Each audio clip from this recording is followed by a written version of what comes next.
आप मेरी गर्लफ्रेंड बन जाएं और मैं आपका ख्याल रखूंगा। आपने एजाज ने पेमेंट ली थी और उसके बाद काम नहीं किया था, क्योंकि बहुत सारे प्रोड्यूसर्स ऐसे होते थे कि उनका शौक होता था कि जी अदाकाराएं जो हैं उनके साथ ताल्लुकात कायम करने के लिए वो एक पिक्चर जो है, मूवी जो है, उसको प्रोड्यूस कर लिया करते थे। तो इस किस्म की बात मैं करूंगी सबसे पहले संगीता की। संगीता एक हमारी बहुत सीनियर जो है फिल्म स्टार हैं, हिदायतकार हैं, और काफ़ी उन्होंने ना सिर्फ डायरेक्शन की बल्कि प्रोडक्शन भी की। उन्होंने बहुत सारे इंकशाफात किए, लेकिन जो अभी लेटेस्ट खबर आई है वो है नुमान एजाज के हवाले से। नुमान एजाज के हवाले से जो है, उन्होंने कुछ ऐसी बातें कही जो सुन के लोग बड़े हैरान हो गए कि ऐसा कैसे हो सकता है कि इतना मंजा हुआ अदाकार ऐसी चीप हरकतें कैसे कर सकता है। संगीता ने एग्जैक्टली क्या कहा?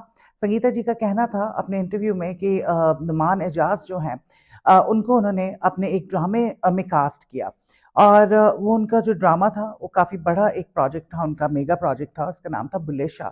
लेकिन नुमान एजाज ने डाउन पेमेंट लेने के बाद उसके बाद सेट पे सिर्फ एक बार आए, और उसके बाद उन्होंने आने ना आने के लिए बहुत से बहाने बनाने शुरू कर दिए। कभी वो कहते थे कि जी सर का दर्द है, कभी कहते थे हार्ट अटैक हो गया, कभी कहते थे कैंसर हो गया, मुख्तलिफ किस्म के वो बहाने बनाते थे।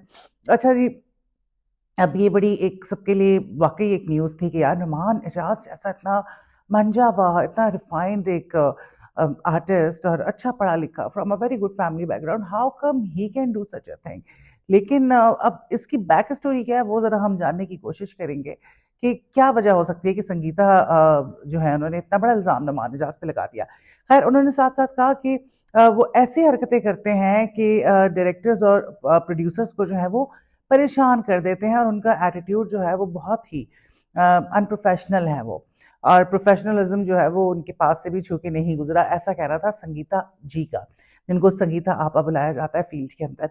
और उन्होंने ये कहा कि 3 साल से उन्होंने जो है लटका के रखा हुआ है प्रोजेक्ट को, मुख्तलिफ किस्म के वो जो है बहाने बनाते हैं, और जो पेमेंट है, अब हमने एक्टर को रिप्लेस कर लिया है, नुमान एजाज की जगह किसी और को ले लिया है, लेकिन जो पेमेंट नुमान एजाज ने हमसे ली थी वो वापस करने के लिए तैयार नहीं हो रहा है।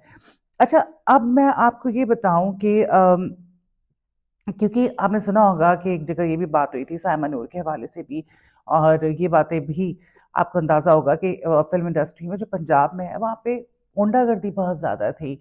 सेट पे जो है आर्टिस्ट जो होते थे उनको हरासमेंट का शिकार रहे बहुत सारे आर्टिस्ट। इसके हवाले से उन्होंने बात भी की कि किस तरह जो प्रोड्यूसर्स होते थे कुछ, क्योंकि बहुत सारे प्रोड्यूसर्स ऐसे होते थे कि उनका शौक होता था कि जी अदाकाराएं जो हैं उनके साथ ताल्लुकात कायम करने के लिए वो एक पिक्चर जो है, मूवी जो है, उसको प्रोड्यूस कर लिया करते थे। तो इस किस्म के ऐसे लोग जो बिल्कुल पढ़े लिखे नहीं थे, गांव देहात से ज़मींदार और सेठ मेंटालिटी वाले, वो एज अ प्रोड्यूसर जो है वो काम कर रहे थे। तो वो फिर आर्टिस्ट जो होते थे ना, उनके साथ गुंडागर्दी करते थे। अगर आर्टिस्ट ने टाइम नहीं दिया, या फिर अगर उसने कहीं और जाना है, तो गुंडागर्दी कि पहले हमारा काम कंप्लीट करो, उसको बंद कर दिया जाता था। ये तक कहा जाता था कि हम गोली मार देंगे अगर आपने सेट छोड़ा। तो इस तरह की चीज़ें होती थी। अब चीज़ें बेहतर हो चुकी हैं, लेकिन अभी भी जो है रिसेंटली पता चला कि जी एक लॉयर जो है वो आए सेट पे, और उन्होंने 2.5 करोड़ रुपीस जो है वो डिमांड किए, और कहा कि अगर नहीं मिलेंगे तो हम आपको काम नहीं करने देंगे। तो इस तरह की चीज़ें जो हैं वो हो रही होती है, और ये संगीता जी ने बताया, तो मोस्ट प्रोबेबली ऐसा कुछ हुआ होगा। लेकिन एक बात ठीक नहीं है कि अगर नुमान एजाज ने पेमेंट ली थी और उसके बाद काम नहीं किया था, तो उनको जो पैसे हैं वो लौटा देने चाहिए। ये जो है ज़रूर उनको करना चाहिए।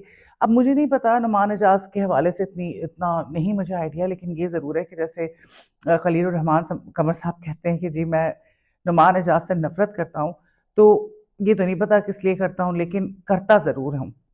मतलब उन्होंने खुल के नहीं बताया कि इसके पीछे वजह क्या है।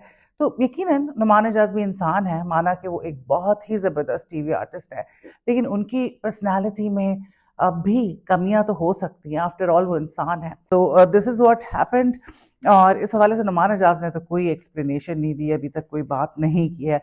अब जो है जेनिस टेसा जो है, मोस्ट प्रोबेबली यही नाम है, ये एक मॉडल है, टिकटॉकर थी, फिर उन्होंने कदम रख दिया अदाकारी की फील्ड में, और मॉडलिंग भी कर रही हैं। आसिम अजहर की जो लेटेस्ट वीडियो है हानिया, उसमें उन्होंने मॉडलिंग भी की है, काफ़ी काम कर रही हैं। अच्छा, इन्होंने पहले भी बात की इस हवाले से कि किस तरह उनको रंगत कम होने की वजह से जो है डिस्क्रिमिनेट किया गया, लेकिन अब की बार जो है उन्होंने खुल के बात की हरासमेंट के हवाले से।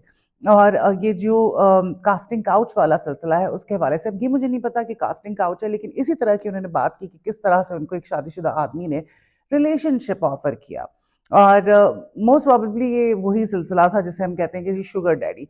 अब एग्जैक्टली हुआ क्या, उनका ये कहना था जेनिस का कि एक शादीशुदा आदमी, हो सकता है कि वो फील्ड का ही हो, उसने जेनिस को ये कहा कि जी आप मेरी गर्लफ्रेंड बन जाएं और मैं आपका ख्याल रखूंगा, आपकी ज़िंदगी आसान हो जाएगी, लेकिन मुझसे बहुत ज़्यादा जो है कुछ एक्सपेक्ट मत कीजिएगा। जो लड़कियां जो हैं ज़रा लगता है कि बेचारी ज़रूरतमंद हैं और इनको काम चाहिए, फेम चाहिए, और ये फेम के लिए किसी भी हद तक जा सकती हैं, तो उनको जो है यूज़ किया जाता है, एटलीस्ट ऑफर तो दी जाती है। अब यहाँ पे जो एक बात मैं हमेशा करती हूँ कि यार शोबिस के थोड़े से लोग हैं, अब उनमें से लोग क्योंकि बोल्ड होते हैं तो आके बात कर लेते हैं, लेकिन ये सब कुछ बहुत कॉमन हो चुका है। हर दूसरे घर की बच्ची टिकटॉक पे नाच रही है, गा रही है, उसका इंटरेक्शन है दुनिया जहाँ से, वो दुनिया भर की चीज़ें देख रही है, उसकी ख्वाहिशात जो है लामहदूद हो गई हैं, उसको ब्रांड न्यू आईफोन चाहिए, वाले तो आपकी ये सारी ख्वाहिशात पूरी नहीं कर सकते, और ब्रांडेड कपड़े चाहिए, ब्रांडेड बैग्स चाहिए, तो इन ख्वाहिशात को पूरा करने के लिए वो गलत रास्ता जो है उसको अपना लेती हैं। और अब तो एक्सेस बहुत ईजी है, ऑनलाइन आप बैठे हुए हैं, आपकी दोस्तियां हो जाती हैं, अब तो सारी चीज़ें जो हैं वो बदल चुकी हैं। तो ये सब कुछ आम जिंदगी में हो रहा है, हमारी सोसाइटी में हो रहा है, शोबिस तो बिला वजह में बदनाम है। शोबिस में कितने ही कोई लोग हैं, बस वो बोल्ड है तो उसके वाले से बात कर लेते हैं, लेकिन माहौल जो है वो सब जगह ही खराब है, सिर्फ शोबिस में नहीं है। तो ये कहा, बड़ा खुल के उन्होंने बात की जेनिस ने, and it's a very good thing. बहुत सारी हमारी टीवी एक्ट्रेसेस और काफी सारे ऐसे लोग हैं जिन्होंने इसके बारे में खुल के बात करनी शुरू की है।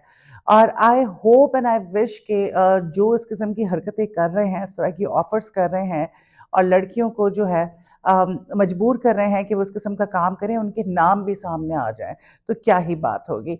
तो ऐसा कहना था जेनिस का। और दुख भी होता है कि किस तरह से लड़कियां जब काम करने के लिए निकलती हैं तो किस किस्म की घटिया दरिंदा सिफत और नीच किस्म के मर्दों से उनका पाला पड़ता है। अच्छा, अब हम आ जाते हैं एक और ख़बर की तरफ। रबीका खान की आपको पता है शादी हुई है अभी, और पहले तो कहा जा रहा था कि शादी ऐसी होगी उनके फादर भी कि अंबानी की शादी के बाद की सबसे बड़ी शादी होगी। तो बस बातें ही थी, एक शादी थी, नॉर्मल सी शादी थी, उसमें काफ़ी हमने देखा कि झिलमिल सितारे जो हैं वो कर रहे थे, इंडस्ट्री के बहुत सारे लोग थे। और शादी ख़त्म हो गई और फिर वही व्लॉग जो होता है, व्लॉग बनाने के चक्कर में रबीका ने अपने हस्बैंड के साथ जो है सलामी शो की कि किसने कितनी सलामी दी है, तो सलामी 5,08,000 निकली। गलत चीज़ मुझे ये लगी कि ये बताना कि किसने कितने पैसे दिए। दानिश तैमूर जो है उन्होंने 25,000 दिए, उसके बारे में पता चला, लेकिन यहाँ पे बात यह है कि दानिश तैमूर जो कितना बड़ा आर्टिस्ट है, उसने शिरकत की आपकी शादी में, which is a very big thing. तो आप किसी ने कितने पैसे दिए हैं, कोई 25,000 रुपये भी बहुत बड़ी रकम होती है, अमीर तरीन लोग भी किसी की शादी में जाते हैं तो इतने पैसे नहीं देते। ये रजब भट्ट की सलामी नहीं थी जिसके दोस्तों ने 25-25, 20-20 लाख और ब्रांड न्यू आईफोन्स दिए। उनके मामला अलग है, उनका लेना देना चलता रहता है, अगर उनको कोई देता है तो वो उससे बढ़कर जो है उतारते भी हैं। तो ये बहुत मुझे घटिया हरकत लगी कि यार आप अब हर चीज़ का ही व्लॉग बनाते हैं, आपने ये खोल के सामने रख दिया कि किसने कितने पैसे दिए, ऐसा नहीं करना चाहिए। That was very very cheap. अच्छा, उसके अलावा जो है अब हम बात कर लेते हैं जी, एक मूवी आने वाली है और ये मूवी जो है मुंह तोड़ जवाब है हिंदुस्तानियों के लिए, उन प्रोड्यूसर्स के लिए जिन्होंने ये मूवी बनाई थी धुरंधर, जो कि बड़ी पॉपुलर हुई हुई अपने गाने की वजह से ख़ास तौर पे, और इसमें जिस तरह से पोर्ट्रे किया गया है लियारी को कि वो एक वॉर जोन है और पाकिस्तान पीपल्स पार्टी को बहुत ज़्यादा टारगेट किया गया है, जिसके हवाले से उन्होंने एक पिटीशन भी दायर कर दी है और केस फाइल कर दिया है कि किस तरह उन्होंने बेनज़ीर भुट्टो की तस्वीर जो हैं उनको इस्तेमाल किया और पीपल्स पार्टी को बदनाम करने की कोशिश की। तो इसके जवाब में अब्बू अली हा एक डायरेक्टर हैं जो कि मुझे बिल्कुल नहीं पसंद किसी वजह से, तो वो जो है फ़ौरन ही उन्होंने 1 हफ्ते के बाद ही अनाउंस कर दिया, कास्ट भी सामने लेकर आ गए, वो पता नहीं क्या बनने जा रहा है, हमारे बड़े प्यारे दोस्त हैं उसपे, नय्यर एजाज। तो उन्होंने अनाउंस किया है कि जनवरी 2026 में वो एक इसके जवाब में जो है एम कर रहे हैं कि काउंटर नेगेटिव जो प्रोपेगेंडा है अगेंस्ट लियारी, उसके हवाले से जो है, जो पोर्ट्रे किया गया है उसके हवाले से ये मूवी लेकर आ रहे हैं, जो कि अब्बू अली हा ने लिखी है, डायरेक्ट भी उन्होंने की है। और इसकी कास्ट की अगर हम बात करें तो इसमें दनानीर मुबीन है, सामिया मुमताज़ हैं, आयशा उमर है और नय्यर एजाज हैं। सो लेट्स सी कि ये क्या बनकर निकलता है, क्योंकि इतने शॉर्ट टाइम के अंदर एक मूवी बनाना, या तो शॉर्ट फिल्म है, वैसे फिल्म की बात हुई है तो नामुमकिन सी बात है। और लेट्स सी कि क्या निकल कर आता है। अच्छी बात है, बनाना चाहिए, काम करना चाहिए ऐसा, और उनको मुंह तोड़ जवाब देना चाहिए कि असल हकीकत क्या है, और जो तुम लोगों ने बकवासियात पोर्ट्रे की है ऐसा कुछ भी नहीं है। सो ये थी कुछ खबरें जो मैंने सोचा आपके साथ शेयर करूं। Let me know what you think about this.